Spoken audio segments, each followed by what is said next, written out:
നമസ്കാരം, യോഗനാഥ ന്യൂസിലേക്ക് സ്വാഗതം. ഞാൻ അശ്വതി. ഈ മണിക്കൂറിലെ പ്രധാന വാർത്തകളിലേക്ക്. എയിംസ് കേരളത്തിന് ലഭ്യമാക്കണമെന്നും അതിനുള്ള എല്ലാ യോഗ്യതയും കേരളത്തിനുണ്ടെന്നും മുഖ്യമന്ത്രി പിണറായി വിജയൻ. ആലപ്പുഴ മെഡിക്കൽ കോളേജിലെ സൂപ്പർ സ്പെഷ്യാലിറ്റി ബ്ലോക്ക് ഉദ്ഘാടനം ചെയ്ത് സംസാരിക്കുകയായിരുന്നു മുഖ്യമന്ത്രി. സർക്കാർ ഗവർണർ പോരിൽ മഞ്ഞുരുകുന്നു. നയപ്രഖ്യാപന പ്രസംഗത്തിന്റെ കരട് അംഗീകരിച്ച് ഗവർണർ. തിങ്കളാഴ്ച നിയമസഭാ സമ്മേളനം തുടങ്ങാനിരിക്കെ നയപ്രഖ്യാപന പ്രസംഗത്തിന്റെ കരടിന് ഗവർണർ അംഗീകാരം നൽകിയത് സർക്കാരിനും നേട്ടമാകും. പ്രധാനമന്ത്രി നരേന്ദ്രമോദിക്കെതിരായ BBC-യുടെ വിവാദ ഡോക്യുമെന്ററിയുടെ ലിങ്ക് നീക്കം ചെയ്യാൻ യൂട്യൂബിനും ട്വിറ്ററിനും കേന്ദ്ര നിർദ്ദേശം. ഇതിന്റെ പശ്ചാത്തലത്തിൽ BBC-യുടെ ഡോക്യുമെന്ററി ഷെയർ ചെയ്തുള്ള ട്വീറ്റുകൾ നീക്കം ചെയ്തതായി ട്വിറ്റർ വിശദീകരിച്ചു. G20 അധ്യക്ഷ സ്ഥാനത്തിരിക്കെ പുറത്തിറങ്ങിയ ഡോക്യുമെന്ററി പ്രധാനമന്ത്രി നരേന്ദ്രമോദിയെ അവഹേളിക്കാൻ ഉന്നമിട്ടുള്ളതാണെന്നാണ് കേന്ദ്ര സർക്കാർ കരുതുന്നത്. റായ്പൂർ ഏകദിനത്തിൽ ന്യൂസിലൻഡിനെ 8 വിക്കറ്റിന് തകർത്ത് ഇന്ത്യ.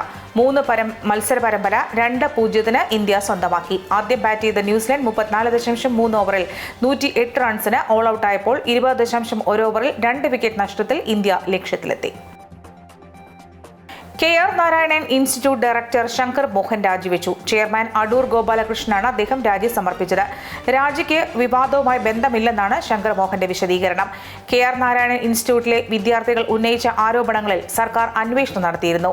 ഉന്നതതല സമിതി അന്വേഷണ റിപ്പോർട്ട് സമർപ്പിച്ചതിന് ശേഷമാണ് ശങ്കർ മോഹൻ ഇപ്പോൾ രാജി നൽകിയിരിക്കുന്നത്.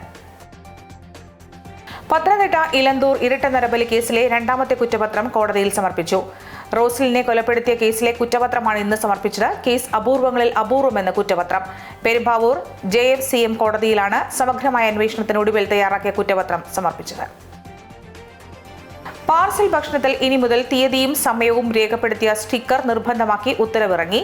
സ്ലിപ്പിലോ സ്റ്റിക്കറിലോ ആ ഭക്ഷണം പാകം ചെയ്ത തീയതിയും സമയവും എത്ര സമയത്തിനുള്ളിൽ കഴിക്കണം എന്നിവ വ്യക്തമാക്കിയിരിക്കണമെന്നാണ് നിർദ്ദേശം.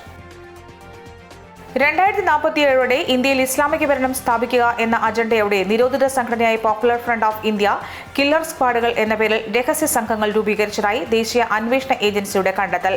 കർണാടകയിലെ BJPയുടെ യുവമോർച്ച ജില്ലാ കമ്മിറ്റി അംഗം പ്രവീൺ നെഡ്രുവിനെ കൊലപ്പെടുത്തിയ കേസിൽ സമർപ്പിച്ച കുറ്റപത്രത്തിലാണ് വെളിപ്പെടുത്തൽ.